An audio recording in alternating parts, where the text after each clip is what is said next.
Good evening, everybody. So, as introduced, I'm Kevin Limn, Chief Executive Officer at Adsure Services PLC.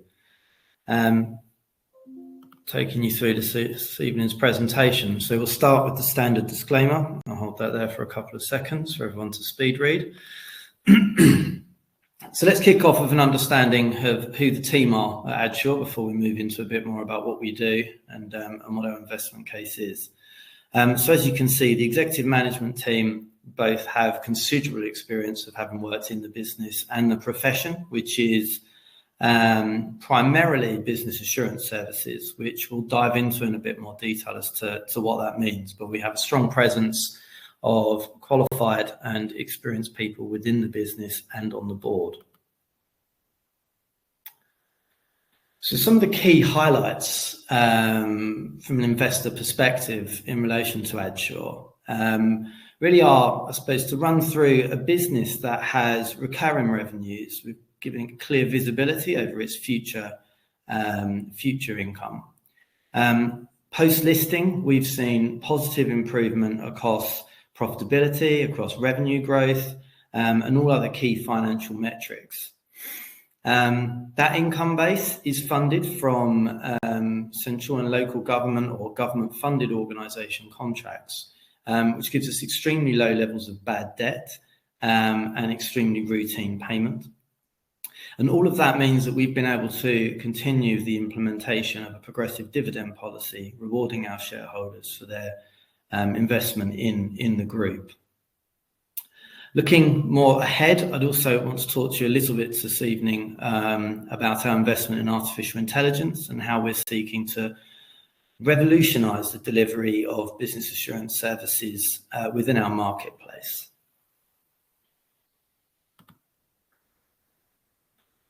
So I've mentioned the fact that we're a group. So Adsure Services is the parent holding company of 100% or a wholly owned trading subsidiary, Tier Limited.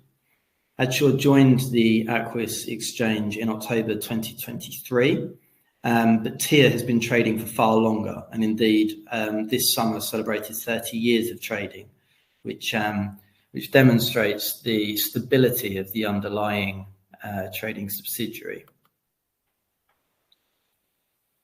Overall, the group wants to seek to help to provide solutions to complex regulatory and risk landscapes that the world is increasingly facing.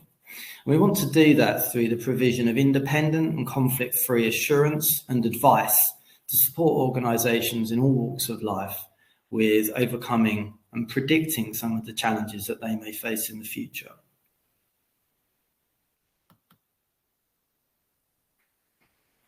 So I've used the term business assurance a couple of times. Realistically, if we want to drive that down into what that actually means, we split within our trading subsidiary the business into two component parts. So we have our core business, which is assurance, risk and assurance-based services, which is primarily internal audit and internal audit related activities. We operate those services across all of the areas of the portfolio that we'll explore in a bit more details. But at the same time, we have quite a broad range of advisory services that we provide in different levels across each of the markets that we currently operate in. Those services look at the proactive prevention and investigation of fraud, digital and cyber related assurances, security management, health and safety, and quite a broad number of other advisory related services.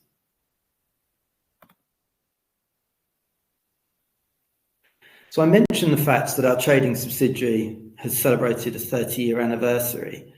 It started out as a very small organisation, specialising in the provision of internal audit services within social housing. It's successfully diversified its portfolio and significantly changed the scale of its operations over its history. And it's done that both through organic growth, word of mouth marketing, and successful generation and winning of new business opportunities. But it's also been able to enter into new markets through acquisitions. Two most notable of those happened in late 2013 and early 2014, which significantly changed both the revenue base and the headcount of the organisation, and really set us on the path to the organisation that we see today.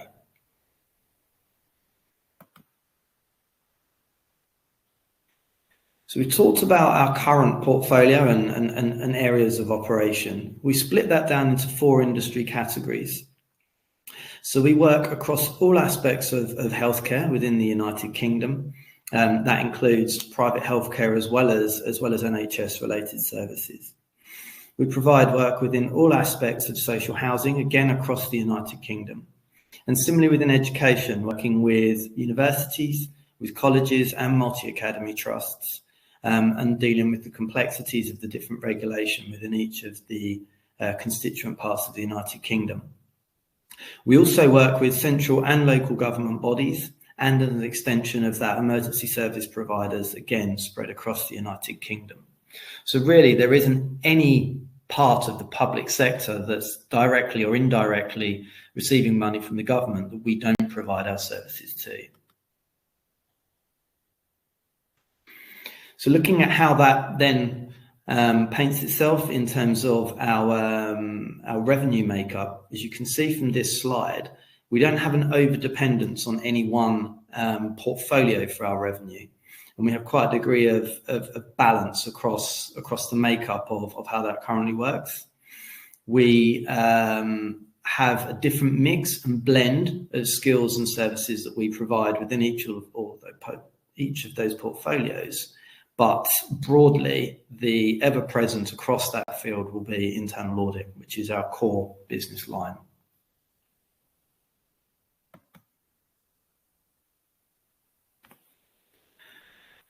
The benefit of working with government-funded bodies is that, firstly, the market is regulated in such a way that across each of those 4 portfolios, there is a requirement to have the provision of an internal audit service.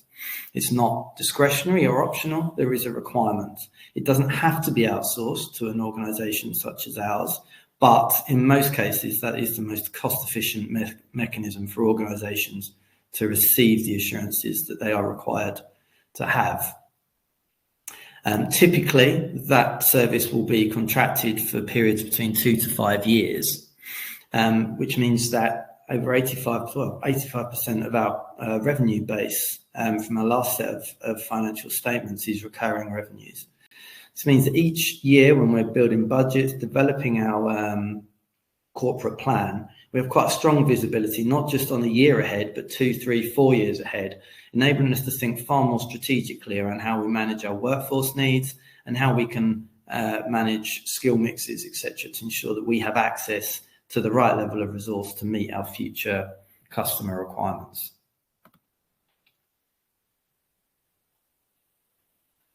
We want to grow. We want to develop the business further. And to do that, we've split our strategy out into 3 component parts, which are organic growth, the entry into new markets, and looking at how we can enhance our technological capabilities within the group.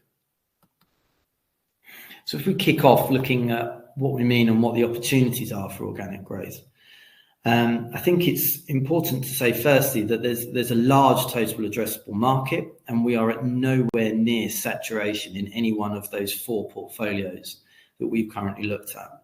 So that means there's considerable opportunity out there for us to organically grow through winning new business. Now, in most cases, new business is won through tendering for new contracts, through competitive exercises. And indeed, we find ourselves at this moment in time in one of those key periods of business development. We also have an opportunity to continue to better align our advisory service range to the needs of our customer base. And in doing that, be able to provide and sell in a broader range of services to each of the organisations that we work with. And the benefit that there to us and to the group is that those advisory services tend to support a higher level of margin, which helps us to further boost profitability and margins within the business.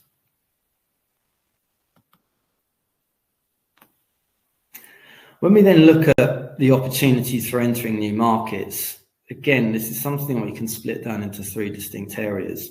We can firstly look at opportunities to take our existing portfolio of services and to deliver those in new geographies. And that's interesting for us to contemplate, because the service requirement carries, the skills are there. It's just looking at where and how we want to move forward with how we deploy them. Similarly, when we look at how we might be able to diversify into working into new markets and new areas of business. So those of you that have followed the company for a little while will see that this year we've been successful at diversifying and providing certain advisory products to a private rail franchise, which has been a first step for us into the private sector, and opens opportunities for us to look at how we may be able to leverage that opportunity further.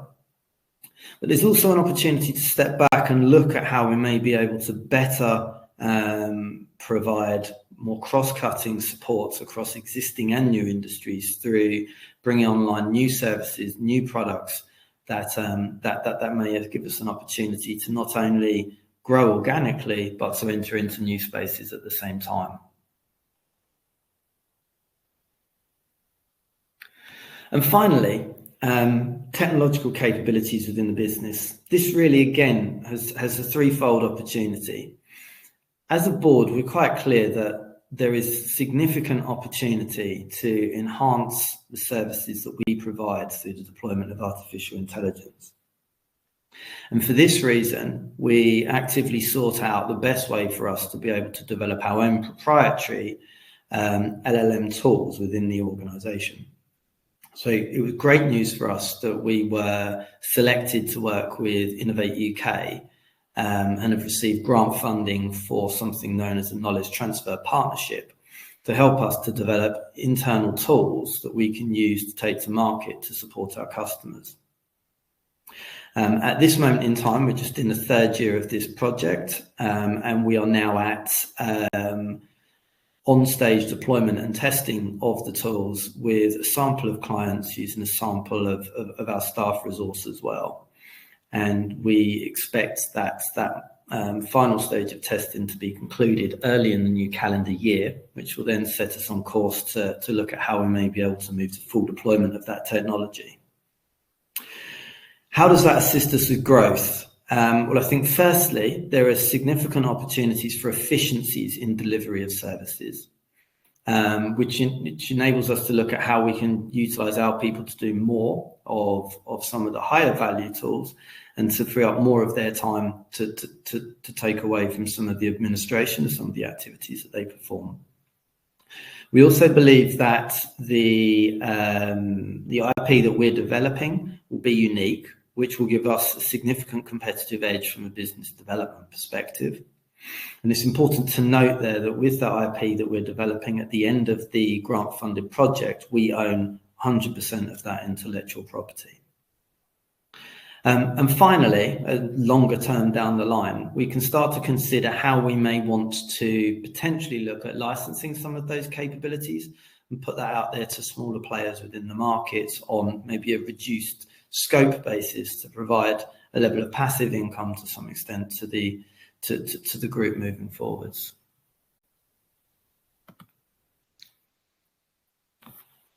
I mentioned in the investment highlights that we've seen positive growth across all key financial metrics. And if you look at this headline slide here, you'll see that we're talking about revenue, EBITDA or profit margins, dividends, etc. We've continued the strong progression that we've seen post-listing in our most recent financial results. And so how have we done that? Well, if we dive into revenue growth to start with, you can see there the year-on-year trajectory. This has primarily been underpinned by the deployment of a new operating model within the organisation, which has enabled us to run with commercial portfolio leads for each of the 4 portfolios we looked at earlier in the presentation, enabling them to have a level of autonomy for developing their own business development plans, their own recovery models, and to add far more commercial focus to decision making at a lower level within the organisation. And it's been brilliant to see how that's really taken off, and we've seen growth within, as the example in this slide suggests, bringing fraud preventative services into social housing sector, something we'd never had before. But with that motivation and that deployment of that new model, we've been able to make some real tangible inroads very successfully over the last 12 months. Likewise, looking at how we modernise and improve the underlying infrastructure within the organisation has enabled us to improve the utilisation of our resources, a key operating metric within the business. And at the same time, it's enabled us to review our skill mixes and to review the margins for the work that we're providing, which has underpinned the steady growth that you can see on this slide, both in terms of profit before tax and even more so our EBITDA margin. And that all loops round to the progressive dividend policy that I mentioned at the beginning of the presentation. And you can see here that both through the commitment of paying an interim dividend and a final dividend, that we've been rewarding our shareholders for their support post-listing, which continues a longer-term trend that sat within the trading subsidiary prior to listing.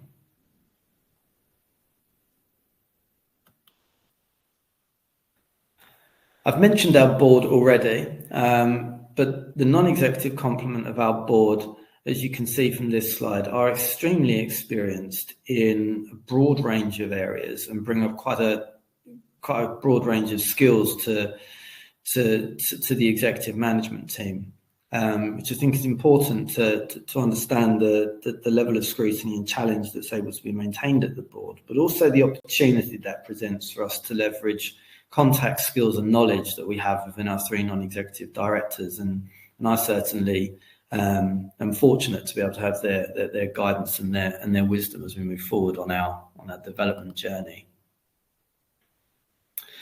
So to round off for the presentation this evening, I've talked to you about a specialist provider of business assurance services, focused in sectors where our services are mandated, so there's an ongoing requirement. That ongoing requirement gives us clear visibility of future revenues, which creates quite a stable business, which has had positive trajectories in all key financial metrics post-listing. One that's investing in its future in a de-risked fashion through the use of grant funding to develop innovative and LLM models for the deployment of artificial intelligence, which also then has supported the payment of a progressive dividend to our shareholders. So thank you for taking the time to listen to me today, and I'll pass over to Jonathan if we've got any questions. Thank you very much, Kevin. Another comprehensive presentation there, and we do have a number of questions, so we'll do our best to fit them in the allotted time. So there actually has been a couple of questions, Kevin, around cybersecurity. So first question here asks, whether it's a large part of your business and what differs your offering to some of your competitors. So cybersecurity is a key risk for all organisations we work with. It's also a very competitive market space with an awful lot of component parts and constituent parts to the needs of what different providers can play. We've created a niche for ourselves in starting our focus in looking at the level and the type of questions and assurances that boards should be seeking. If you look across the UK public sector, there is an absence of technical subject matter experts to really understand the types of cyber risks that, if you take a hospital trust, for example, faces in the modern world.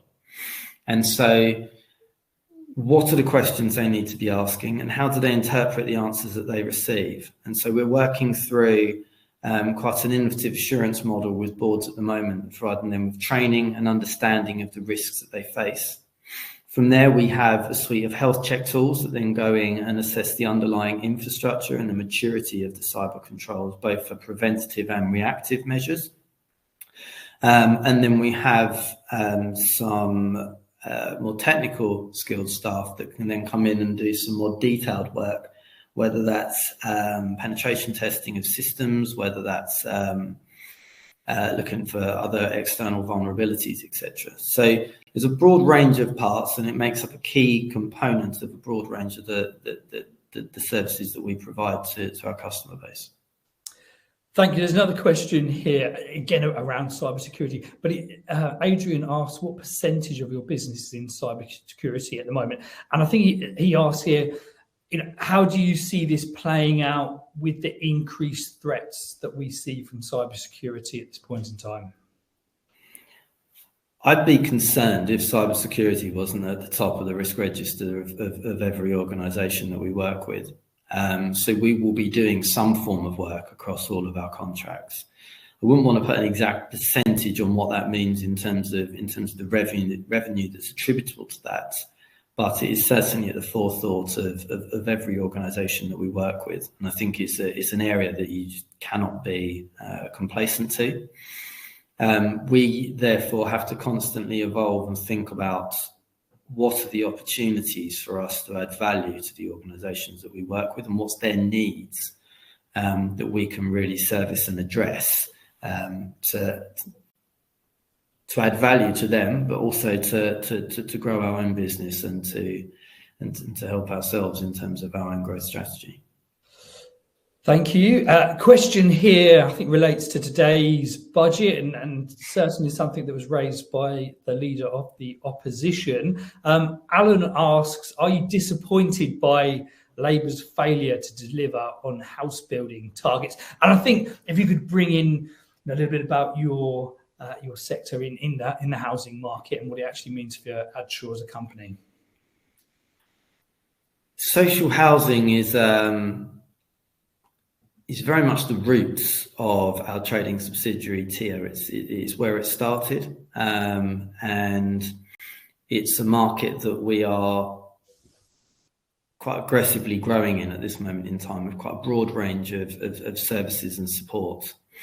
Looking at the targets and where we're getting to in terms of delivery against those targets, are clearly some very ambitious numbers put out by the current government when they first were elected. It's not entirely surprising to see that there's difficulties in achieving those numbers. We have an interesting mix within the property environment at this moment in time, and how we create more access and more availability of housing stock to those that are most in need.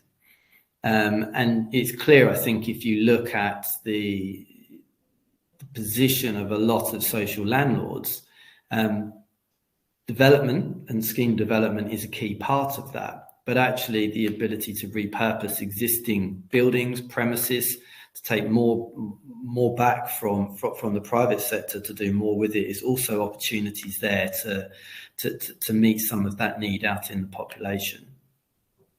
We do a lot of work with providers looking at the use of scheme grant funding, retrofitting, modernisation of properties, looking through to things such as health and safety on scheme developments, etc. So there's a significant amount of opportunity for us within that marketplace, and it's something that our sector lead is working quite extensively on, ensuring that we're at the forefront of supporting social landlords in overcoming the challenges that they face today. Thank you, Kevin. So there's actually a really interesting question here from Graham, and this is going to your growth strategy, I would have thought. Graham asks, what's your penetration of key markets and where do you think you can be? It's a very difficult service line to put an exact number on what the scale of any of those one markets are. What I can say is when we look at the volume of organisations within the sector portfolios that we referenced earlier, we don't have more than 15 to 20% of the total organisation base within any of those sectors. And so there is clearly opportunity to organically develop and inorganically develop our market share in any one of those portfolios or in all of those portfolios. There's never going to be an opportunity to get to a monopoly, I would suggest, in any competitive marketplace, clearly. But there is significant opportunity from my perspective for us to improve our foothold. And I think something that we've seen post-listing is a really strong message that differentiates our offering from our key competitors within each of the marketplaces we operate in. Thank you. Another question here from Graham, and this is regarding the AI tool. And Graham asks, will you have to invest further to launch the AI tool?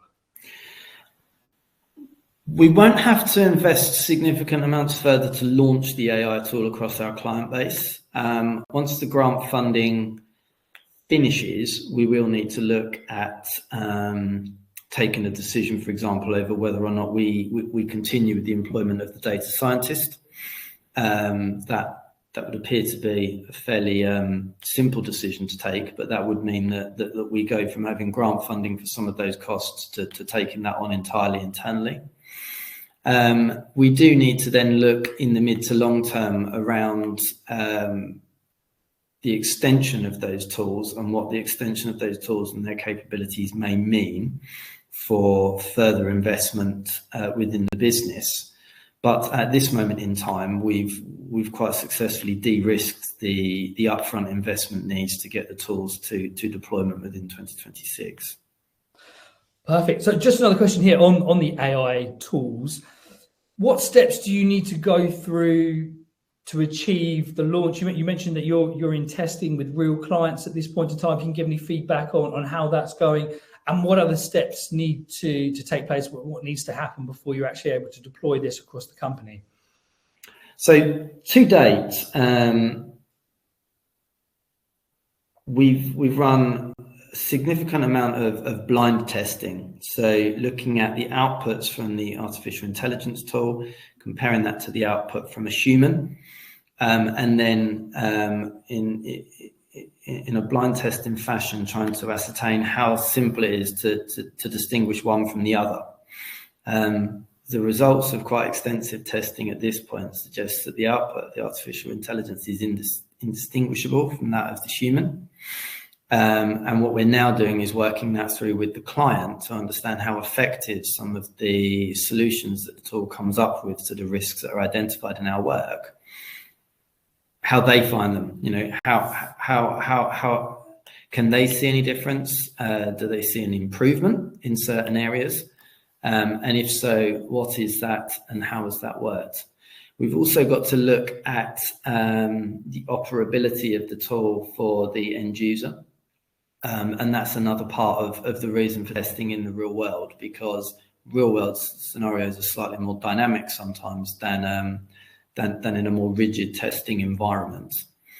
In terms of what we need to see no diminishing of client confidence in the assurance that we provide to them. And so we are quite extensively working and polling with the customers that we're testing the deployment with. And likewise, we need to understand from our staff, the end users, that actually how are they finding the tool in terms of its deployment? Are they seeing any benefits? Are they seeing any drawbacks? We haven't got the first full set of data yet. We're expecting that in the next couple of weeks. But anecdotally, the feedback has been positive, both from the clients that we're deploying it at and from the staff that are utilising the tool.